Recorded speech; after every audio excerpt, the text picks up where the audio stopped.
But without further ado, I'm going to hand it over to our author, Kathy Almy, to take it away. Alicia, can you hear me? Yep, you sound great. All right. Just want to let everybody know I have 2 children on spring break and a puppy, so hopefully you won't hear any of them, but if you do, that's what's going on. Okay, so I'm Kathy Almy from Rock Valley College, and I'm going to talk to you about math literacy for college students. And we're going to start with a little bit of the history, spend quite a bit of time looking at content, and then we'll talk a little bit about the technology used, specifically my math lab, and then we're going to talk about course development. So if you wanted to implement this, some things to keep in mind and some ways it can be implemented. All right, so let's start with developmental pathways. Math literacy for college students is a developmental pathway, but it's not the only one. There's also QuantWay and StatWay that are through the Carnegie Foundation and the New Mathways Project that's through the University of Texas Austin's Dana Center. All of these basically have the same goal. We're trying to create routes to or through college-level courses, but specifically usually non-STEM. Most of these are at the developmental level. StatWay crosses over and is developmental and college level.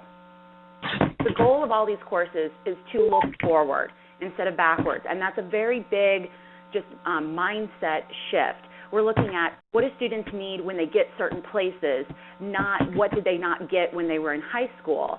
And that's different from a lot of redesigns that are going on right now, especially the Emporium redesign, which is very popular. It is very skill-based and usually based on looking at what are the holes that students have in terms of their learning from high school and what can we do to take care of those. The goal of Pathways, one of the many goals, and we'll go over some more in a second, but we want to emphasize critical thinking and problem solving because ultimately we want students college ready. So we've got to do a lot with them in a short period of time.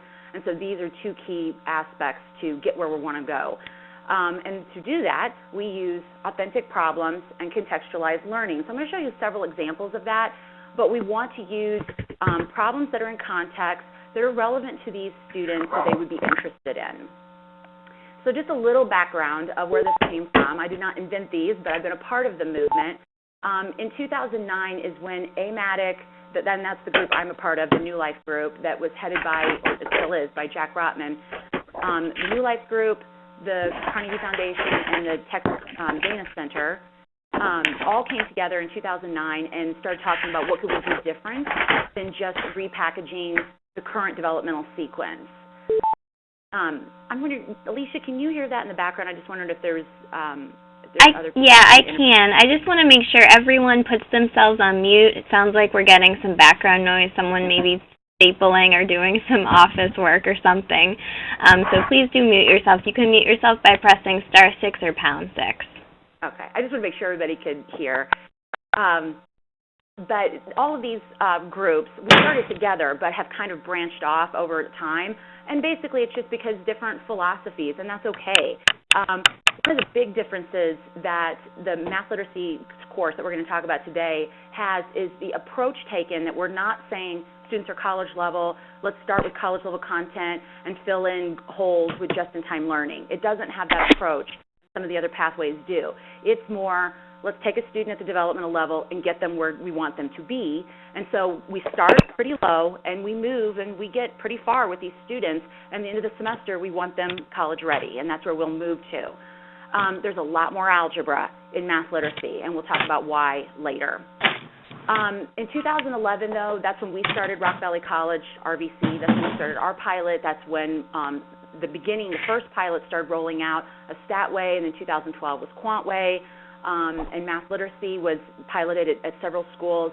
And then in 2012 and 13, the interest has just grown, and it continues to grow. And it's amazing that this is just basically catching fire. There's a lot of people that are interested in incorporating this with maybe a redesign they've already been working on that's on more of the traditional algebra side, of trying to come up with more options for their students, knowing that a lot of developmental students are not headed towards STEM, and just incorporating this as another path, but another option for developmental. The thing that's been really exciting is the last year or so, policies have started to change. In Illinois, where I'm from, we worked really hard to get those to change. In some states, the state already wanted to change, and they're telling schools this is what we're doing. But basically, to get going on these pilots is getting a lot easier. Sometimes it's a mandate, but a lot of times it's from faculty saying we want to do something different. And those policies often involve intermediate algebra because that's a core requirement for many states to take a college-level course, and that's changing, which is great. And we are starting to see pathways scale. So in 2009, this was out of the box. This was something totally different. Now it's starting to become the new normal. I think in 5 years, most schools will have a course like this, just like if you looked at in the 60s or early 70s, no one had liberal arts math, and now everybody has liberal arts math. This is kind of that same idea, but at the developmental level. Why are we doing these? Well, here's the main thing that a lot of us are seeing, that we have all these students in developmental, so many students in developmental, and many of them are going on for associates in art. So they're not STEM, and they're headed towards basically usually stats or liberal arts math. But we make them take all of this algebra. We've had this one-size-fits-all program for a long time. In our school, we started redesigning late 2007, really got everything rolling 2008, 2009, and all of our traditional courses are redesigned. And it's great. People pass them. We have really nice pass rates, and the students do well when they go on to the outcome courses. But we did not change any content. We just changed delivery policies, placement, training adjuncts, all those structural things that you need to make a program work. But we never stopped to say, are we teaching the right thing to all students? And that's what Pathways starts to answer, the content. Maybe we can do something different for some students and not have a one-size-fits-all approach. So what we're going to talk about today is math literacy for college students, MLCS, and the title's so long it just keeps getting shorter. So it was math literacy, and you're going to hear me often say math lit. It's a one-semester course, and I say 3 to 6 hours because it just really depends on where you're at, which state you're in, are you on quarters or semesters, and what are you interested in covering. In Illinois, it's 6 credits. That's not typical. Most states, it's 4. But the idea is it's one semester. You take a student who's either placed into beginning algebra or passed like a basic math or pre-algebra course, and in 4 months, we get them college ready.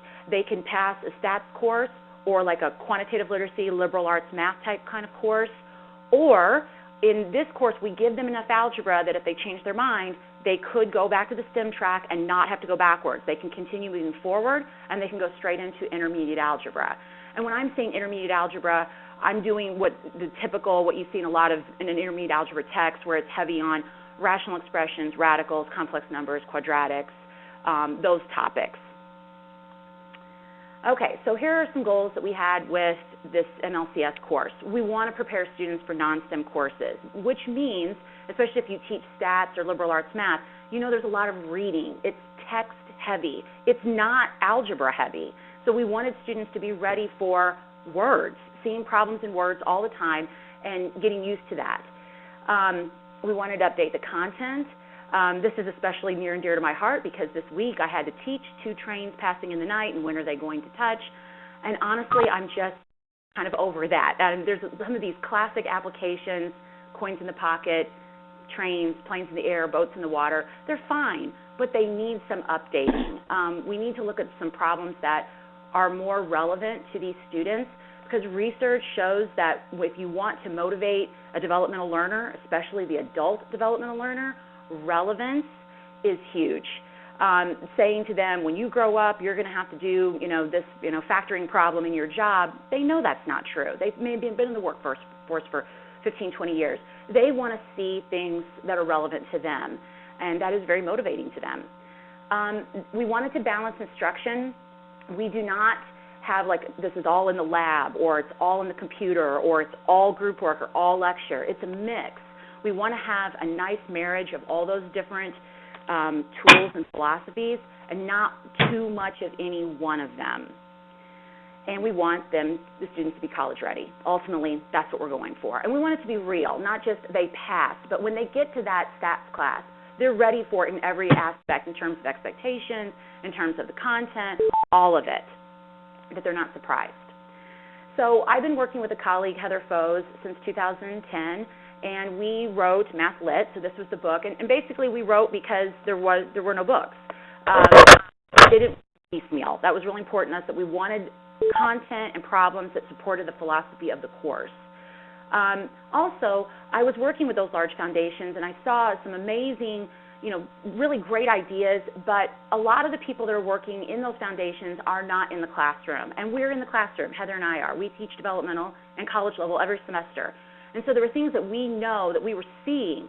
For example, reading level.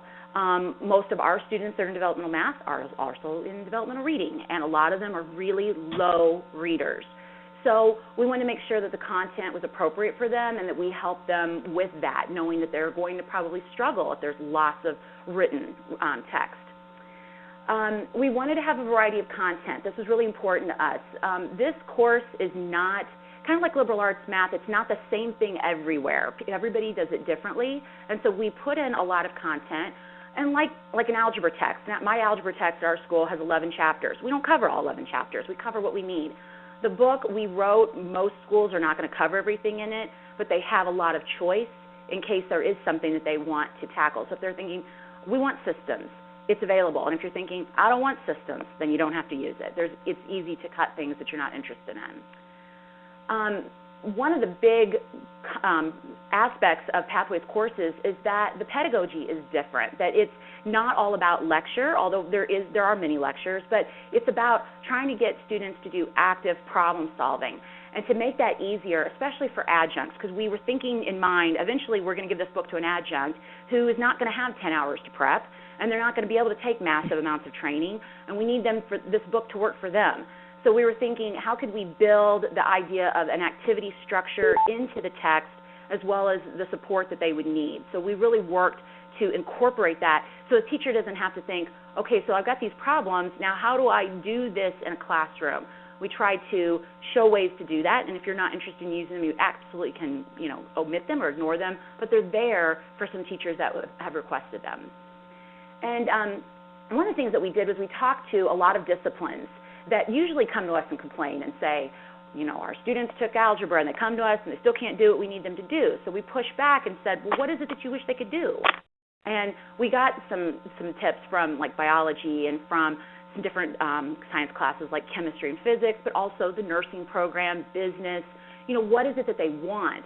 So we incorporated those contexts, and there is a lot of science. So we're not saying no science.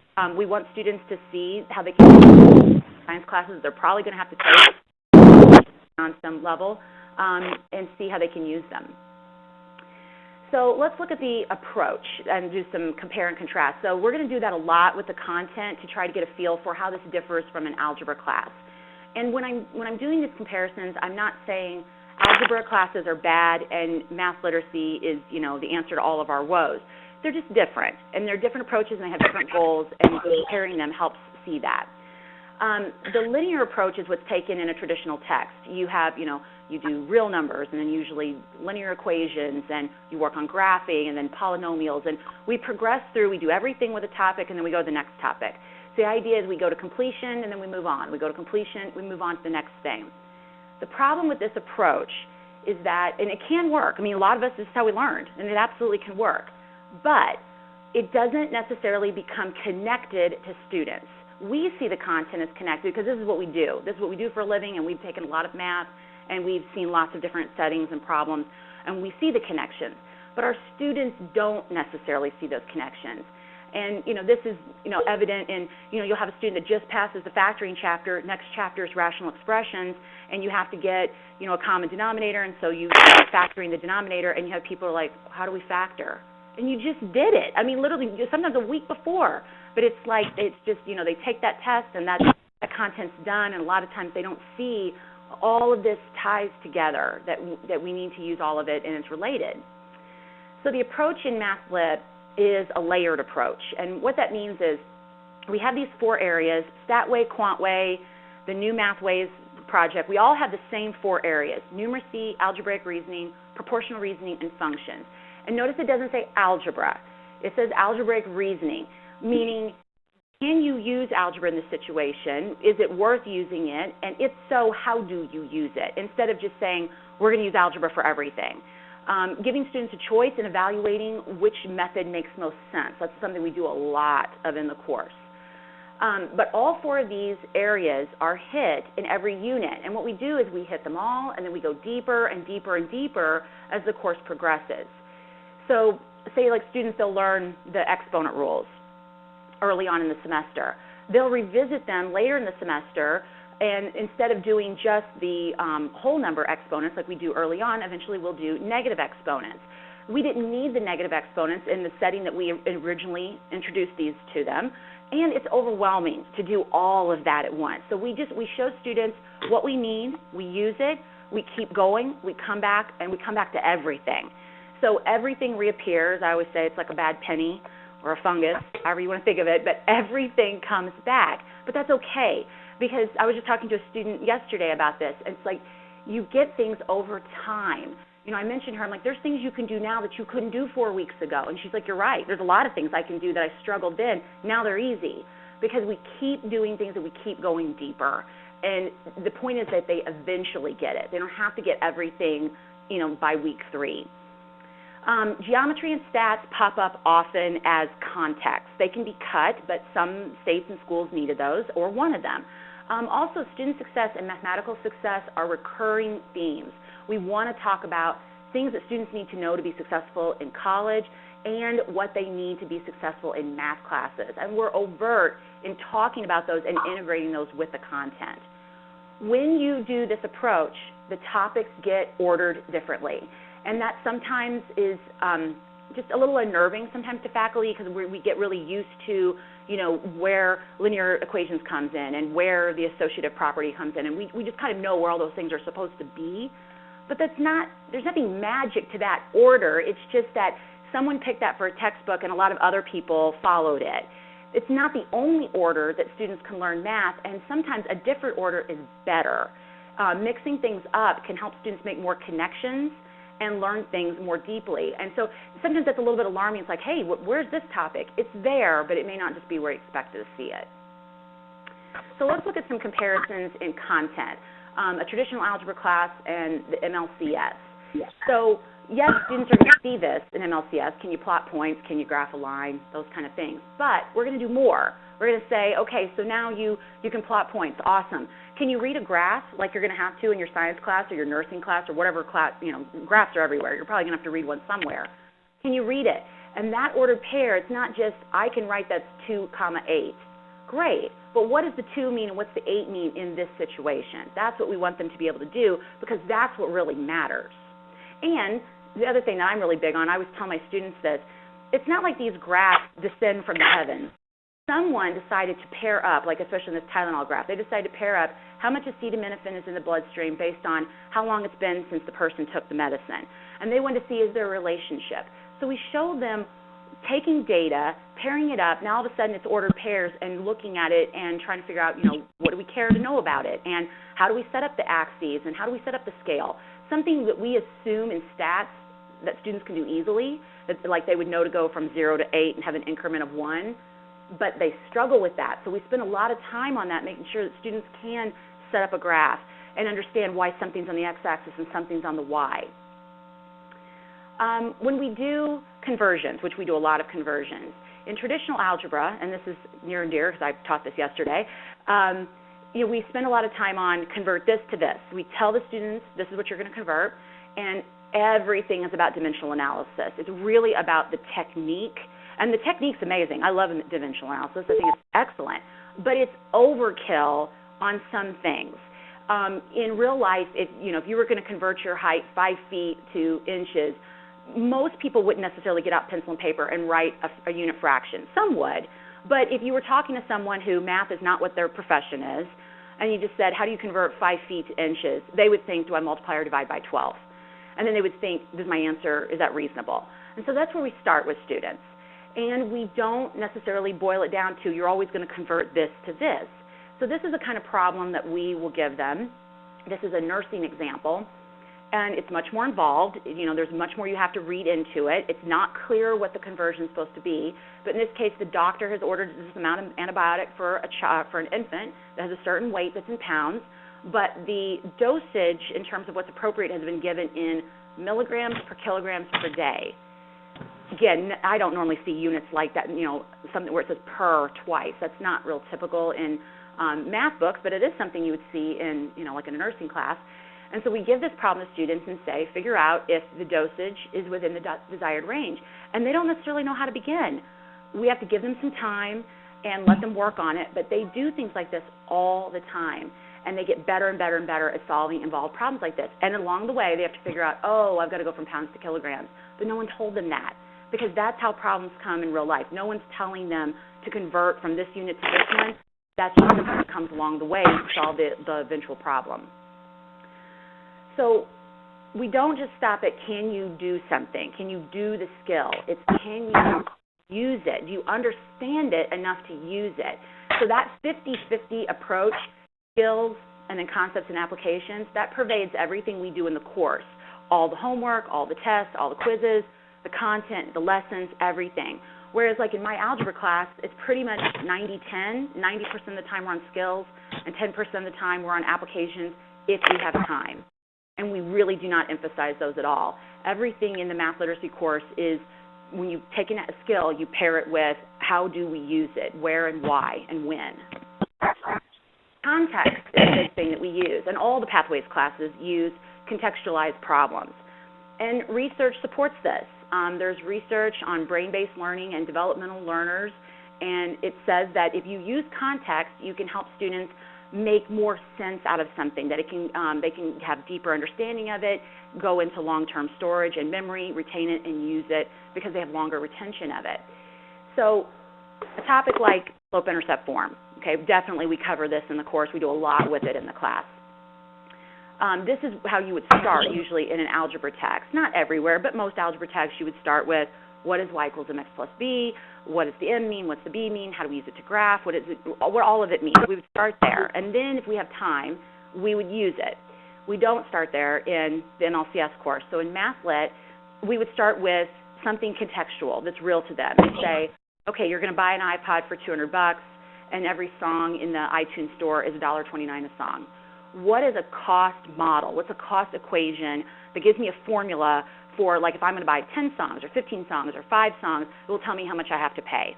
They don't have any trouble writing that because they can quickly tell you, oh, yeah, you're going to pay $200 and then $1.29 for every song. So they write that. And then we start picking that apart and start learning what do all those numbers mean and what can they tell us and what can we do with them in the graph. And, oh, by the way, this is a line.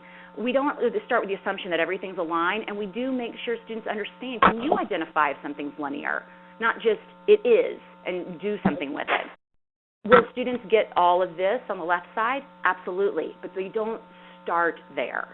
So that's where we eventually will get.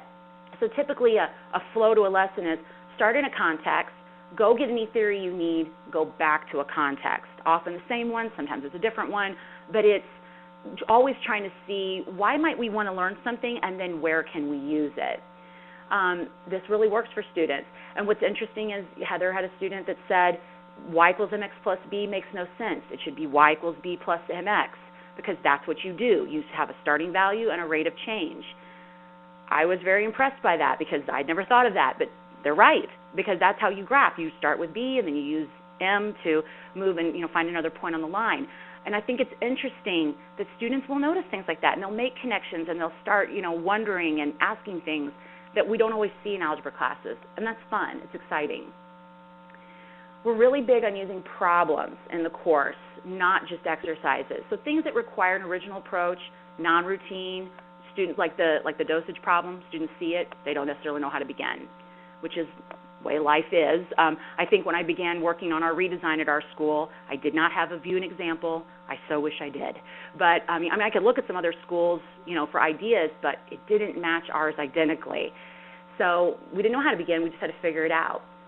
Exercises are a big emphasis in algebra classes, and it's usually, can you figure out the algorithm? Do you remember it? Can you use it? I'm not saying that's simple, but it's often more formulaic than problems are. And we're really working on skills usually when we're doing exercises.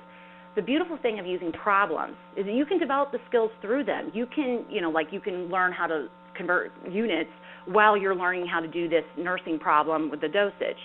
But when you're just working on exercises, you can't necessarily develop problem solving as easily. You can. I'm not saying it can't be done. A lot of people do, but it's harder. And when you start with a problem, it's easier to develop skills through it and get the practice as well. So let's look at some examples. The left-hand side has our typical solve a linear equation, and a lot of students can do this in their sleep. They don't know why they ever would or if anybody ever actually does anything with these, but they could do them in their sleep. What we do is we give them a situation that is a problem, and we'll tell students, solve it numerically, solve it algebraically, which makes more sense to you. And if the problems get complicated enough, algebra becomes really useful. And students, when you don't force them, they will pick it. I was just doing something like this yesterday in my math literacy class, and students were like, I just cannot figure out the numeric approach. I cannot figure out where to begin and what numbers to use. But they're like, I think I could write an equation. And they do, and they can work with it. And then they get something that's linear, often, in the situations we give them, and they can solve it. And the solving part is not usually the hard part. It's the writing it. And then the whole discussion, is it worth writing it? Do we even need one? Would algebra make something simple hard, or would it make something hard simpler? And it depends on the situation. Systems. So we do have this as an option in the book. It's not necessarily something you have to cover, but we have some systems of linear equations. Can students solve, with graphing or substitution, say, and they do learn how to do this kind. But we also we start with situations. Let's say your boss, or let's say your union, if you're negotiating a contract, is looking at two different pay raise structures. Which one is better?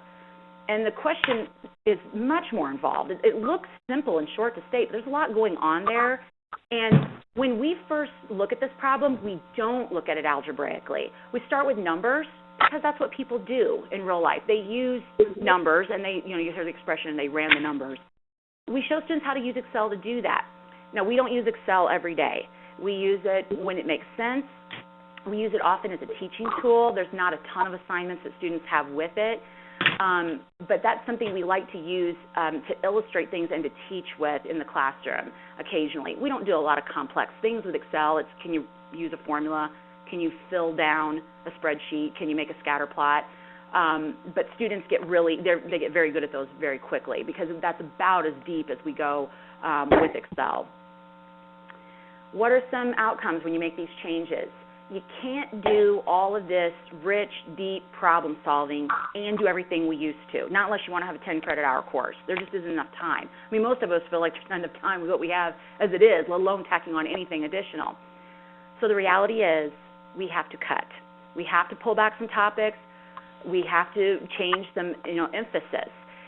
And so that usually brings up the issue of factoring. What are we going to do with it? And nothing is going to satisfy everybody. Every school is different on that. The decision that we chose at our school was we're going to teach what factoring does, what the factored form is, how it can be better than the non-factored form, and we teach them how to factor with the GCF, and that's it. And we let them factor more if they head to the STEM track and they go to our intermediate algebra. We make sure factoring is covered there. Now, that may not work for your school. You may say, we need factoring. Either you have people that they won't give up that topic, or you feel like your intermediate algebra won't address it. You can add it in. I would say most of your students are not going to head over to the STEM track. If you're adding it in because you're afraid they're going to need it in another class, you can adjust that other class and add factoring more easily, or add it through a review assignment or several assignments in my math lab, as opposed to taking out time from the math literacy course. But there's options. There's ways to make it work, but that usually is a hot button topic. The difficulty level goes up, not down. I've had people look at lessons and say, where's the math? There's no math here, because they don't see X's all over the place. And it's like, sure, there's a lot of math. There's a ton of X's, but the student has to come up with the equation or the function, and that's what makes it hard. Stating something in a sentence can be easy to do, and solving that problem can take a page.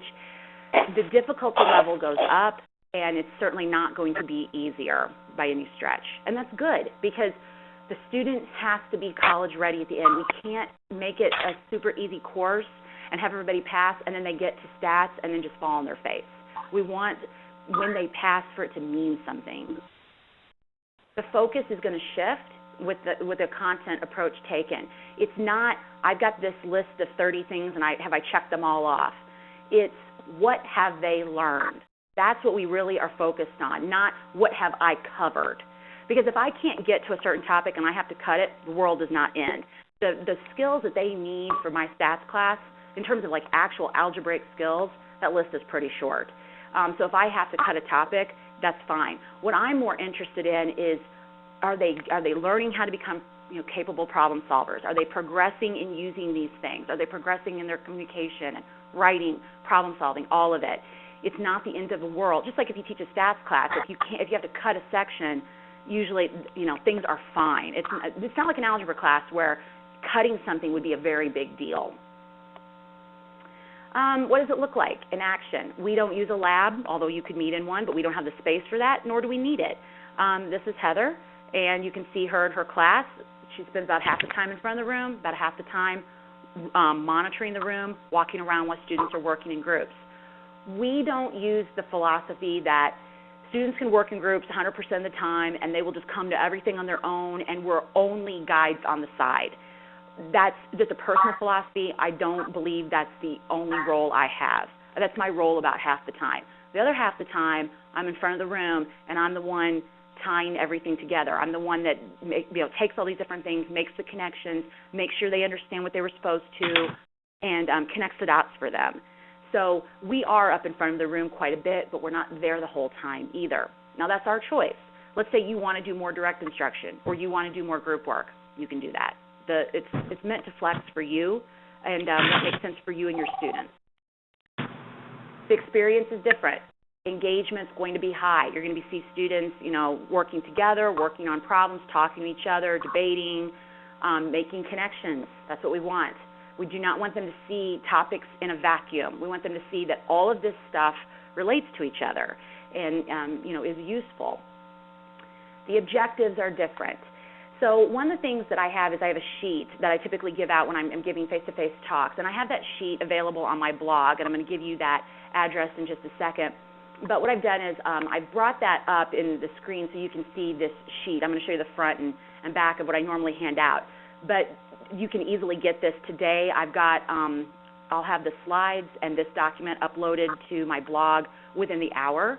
And if you need the blog address, I'll give it to you in just a sec. This handout talks about, it's a kind of a short summary of the course if you need to give that to somebody or you're looking for a brief summary. I'm not known for my brevity, so that's impressive to me that I got it down to a half page. But there's a short summary of it. Heather and my contact information is on here. The description of the course is at the bottom. This is my blog address. I've got a lot on there in terms of support for the instructor. We get a lot of requests for, I want to see your classroom. I want to see what this feels like. And because, travel is hard and everybody's schedules, it's hard to make that work. We have videoed our room to make that easier for people. So if you go to my blog, you're going to see video from the classroom. We have our course syllabus there. We have our college's syllabus as well as the one we hand out to students. There's all kinds of resources, and I also have a couple presentations that I've given linked there. They're YouTube videos that you can watch. So you can check that out. I will also provide that at the end as well, that address.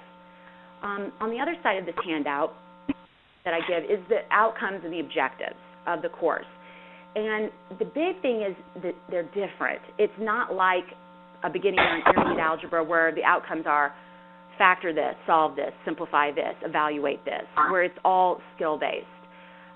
Just zooming in on some of these, because I know the print is kind of small, we're looking at things like, can they demonstrate, interpret, compare, construct.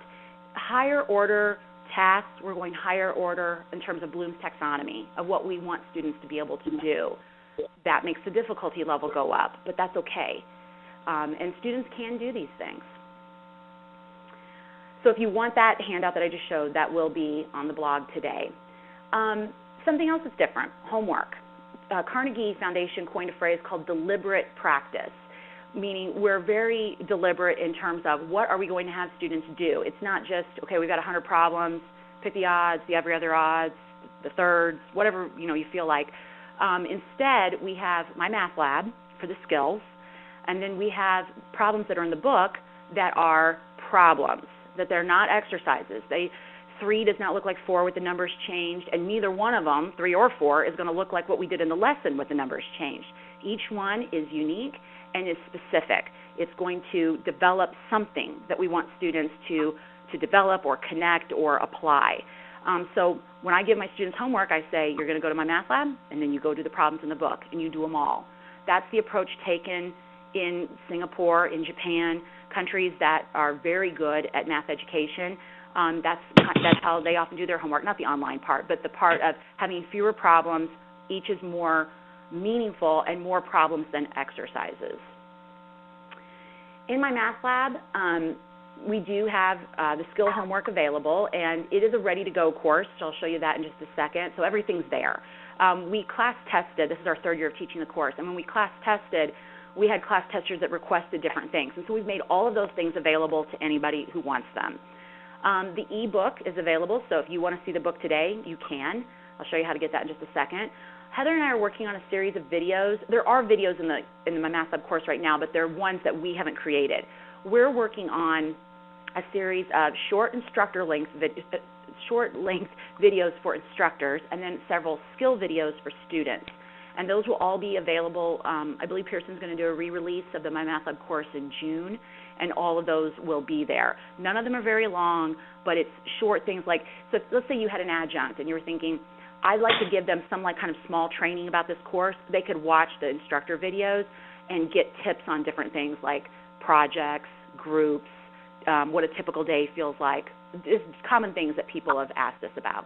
There's also a lot of instructor support available. So if you want to see the MathLit course today, you don't need my course ID. Just go into my Math Lab like you normally would, click Create Copy Course, go do a search for MathLit, or you can put my last name or Heather's last name in, and then you will get the course, and it is ready to go. So everything's there, all of the homeworks, all the quizzes. You don't have to use them. You can delete all of them, edit, change, add, delete, whatever you want to do to them. But if you want a starting point, it's there for you. Also, within the Instructor Resources tab, if you click that, there's much more available. So we have Test Gen if you want to generate tests. There's an Instructor Solutions Manual with everything worked out from the book. Heather and I wrote an Instructor's Resource Manual. It's got tests and quizzes and rubrics to grade the projects and all different kinds of things. You know, as I always say, add, delete, ignore, use, do whatever you want to, but it's there. A lot of times I have people just say, I just want to kind of get a feel for what a test looks like, and then I'll go write my own. And so that's what those are there for.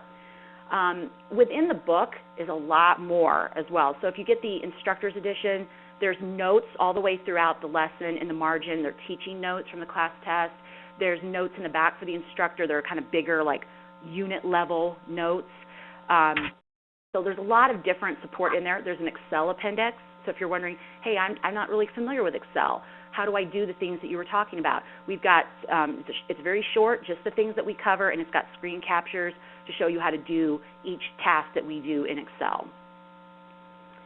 You're going to have some challenges, unfortunately. That's just part of trying something new. Sometimes it's state policies, depends on the state you're in.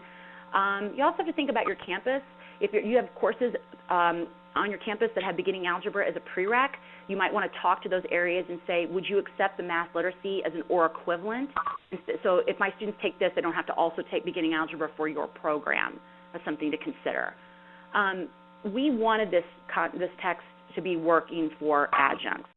But you may still want to have training. That's something. And we do offer training, but it's something to consider. You don't have to have training to teach the course, but sometimes it makes people feel better, and it lets them get their questions answered and gives them more detailed information on what the course is going to feel like for them.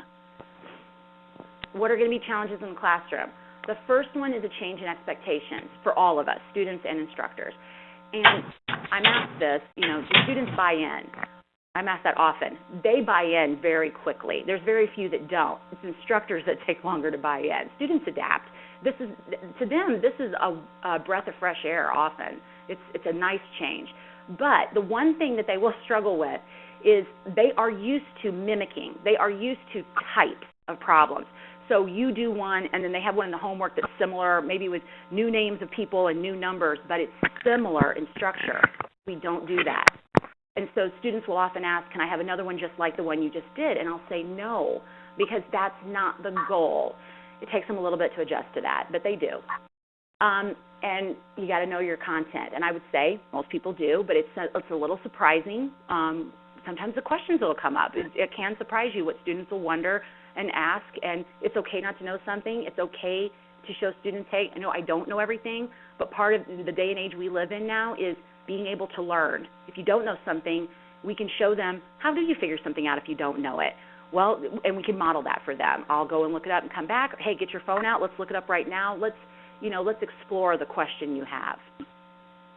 How can you implement the course if you want to? This is a model that some states are using. They're just scrapping beginning algebra, putting everybody in math literacy if they're at this level, if they place at this level, and then they bridge either up to intermediate algebra if they're headed to STEM, or they go straight into their non-STEM course. So basically they make a decision if they're STEM or non-STEM after a math literacy course.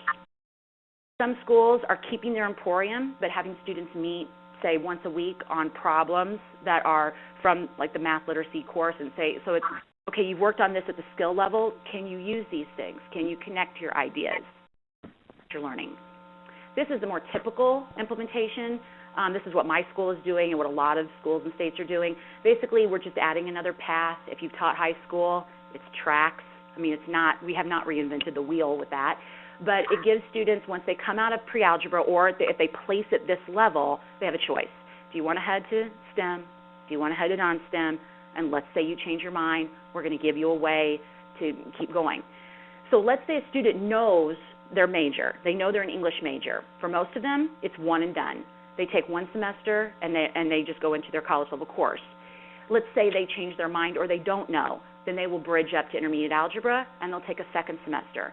So if they don't know where they're going, they'll maintain that average of 2 semesters, which is what they normally have now. If they do know where they're going, they'll reduce their length of time by a semester. And research says that the vast majority of students that place into developmental math place into beginning algebra. So for most students, it really can be one and done. This is something that we're starting to see evolve, which is interesting. There's a lot of high schools that want a 4th-year course that's different than stats or pre-calc. A lot of students don't take those classes because they don't want something necessarily that difficult. So they're using a course like math literacy for their seniors, and all of these students from all these different levels can take the class and be challenged. Because, again, a lot of times students have these skills, but they don't necessarily have deep understanding of them or connection of them or being able to apply them. This is our flow chart, which is kind of frightening looking. The main thing I want you to see from this is not all the text, but just that I believe math literacy is a great class. I do not believe it's the magic bullet. It's just one cog in the machine known as our developmental math redesign. So, we have students that have that as an option. We have other options as well. So, and that's a good approach.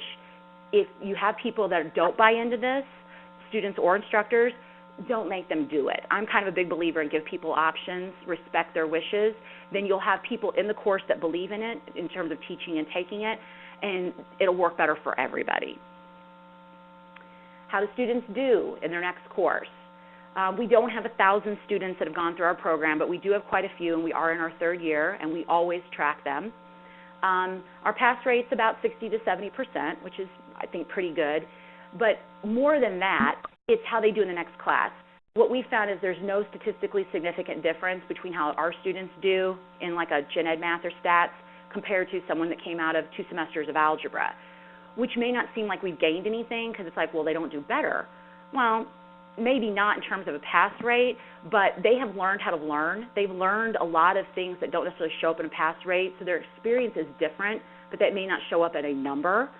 But they're also achieving the same as a student who took a year of math and they only took a semester. To me, that's a huge gain. Can they pass intermediate algebra? Yes. They get plenty of algebra and they can pass it. Right now we're seeing that our students that bridge over to STEM do better than students coming out of beginning algebra. And it's not because, we've cracked the code. It's because there's a little lurking variable known as nursing students. That's typically who we have in that boat. And our nursing program is really good at our school and it's competitive, so we get very strong students in it. So that's why they do so well when they go over to the intermediate algebra. They're typically a stronger student as it is. But do they get enough algebra? Yes. They get almost everything in beginning algebra. At this point, hopefully we have enough time. I wanted to open it up. We can hopefully unmute, and I'll let Alicia, maybe navigate this. But if we have questions, I'd be happy to answer them. Yep, so anyone who's on mute, if you do have a question, you can unmute yourself by pressing *6 or #6. So feel free to do so now.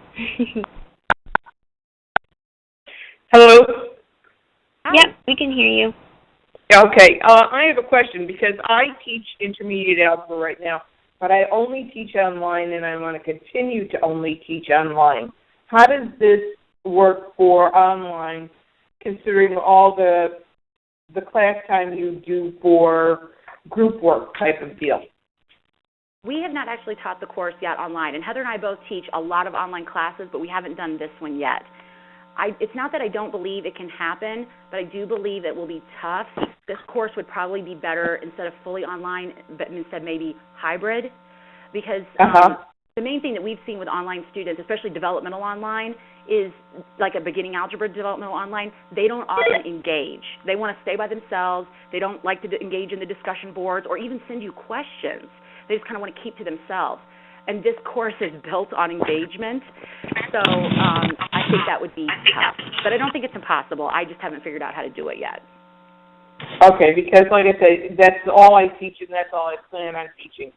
But this is, it's going to take away half of the intermediate algebra courses that we're going to be doing, I'm sure. And so I just want to prepare myself if we can do this online.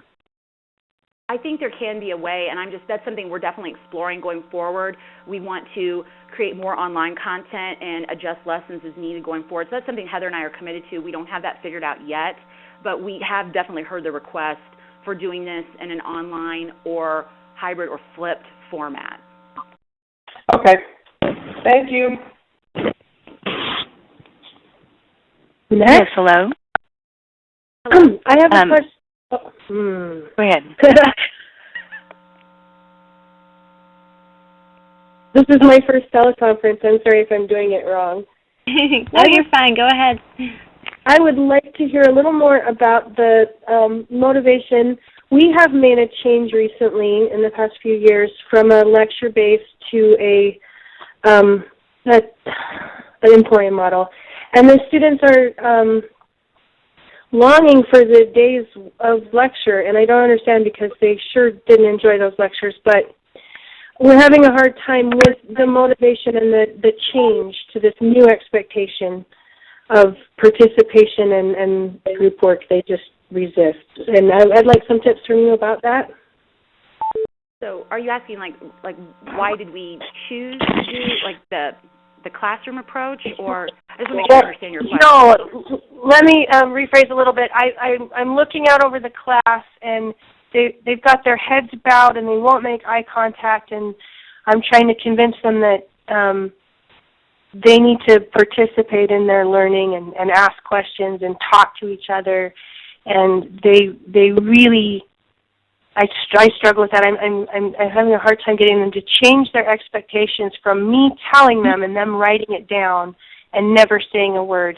Any kind of group work on the board is regarded as extreme torture and that kind of thing, just to make them, they say it's embarrassing to go to the board or to talk to each other. Or this morning they told me it's the blind leading the blind. I don't like group work because nobody knows what they're doing. Have you ever heard? I mean, those are valid concerns for sure, and I have students every semester that they want to keep to themselves.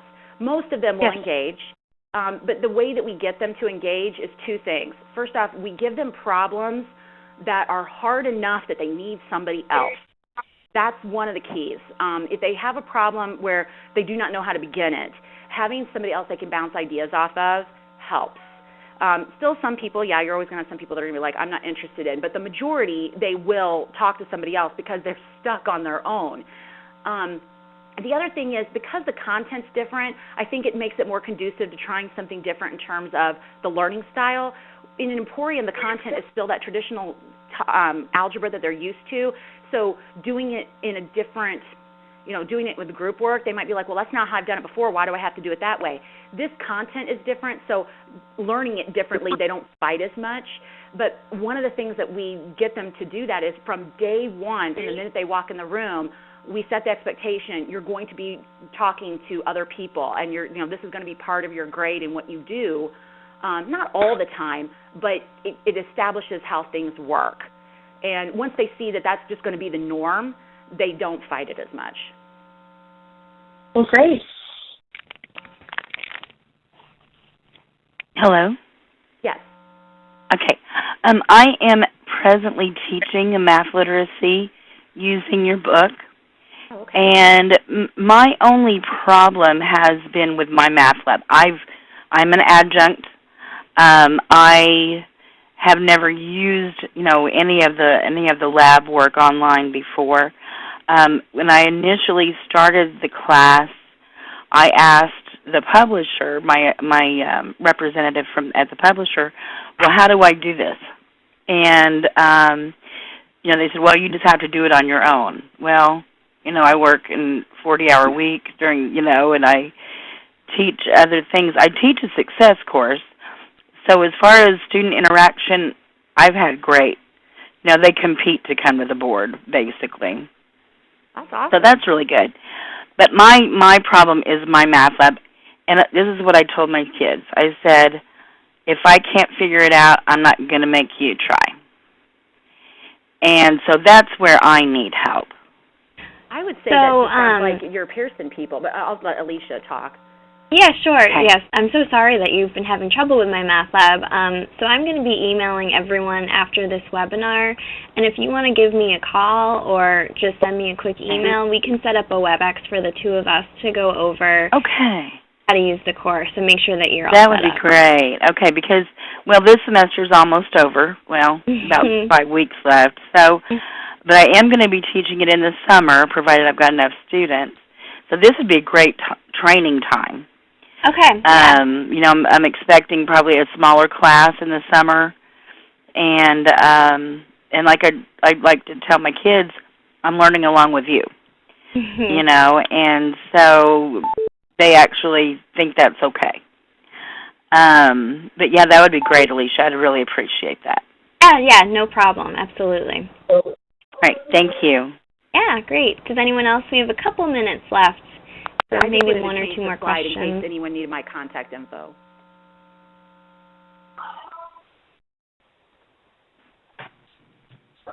More questions? Okay, well, if there's no other questions, I think we might be okay. But like I said, you'll all be getting an email from me. You'll be getting a copy of the recording, and also you'll be getting, I'll send along Kathy's info as well in case anyone wants to reach out to her by email or me. I have a question. Okay, go ahead. How long are, Kathleen, how long are your class meetings, and how many times a week do y'all meet? Okay. Well, we're a little unusual because we're a little unusual because we're 6 credits. So we meet 4 days a week, 75 minutes at a time. What I have found talking to other schools, most of them do a 4-credit course, and they meet 2 days a week for 100 minutes. Okay. And you can meet 4 days a week for 50 minutes, too, if you wanted, but sometimes they like to meet in longer blocks. Okay. And also, just one more, sorry. Do you have a list of Texas colleges that have tried this course? I don't, but Alicia would, and I'm not sure how many actually in Texas have. We have quite a few that have used it across the country, but I don't know about Texas. Yeah, I can send that. What's your name? Christine San Nicolas. Okay, yeah. I'll send you that info on the side. Okay. Thank you so much. Okay. I think we're about at time. There's going to be another call on this line, so I don't want to go over time. But like I said, you'll all be getting an email from me, so any outstanding questions, you can definitely feel free to ask me or Kathy. Okay? I just want to conclude by saying thank you to everybody that came. I really appreciate it. My email is there. I'm happy to help you. Give me an email, or if you want to talk more by phone, just let me know. Awesome, great. All right, well, thank you everyone so much for joining, and you'll be hearing from me shortly. All right, and thank you, Kathy. All righty. Bye. Bye, everyone.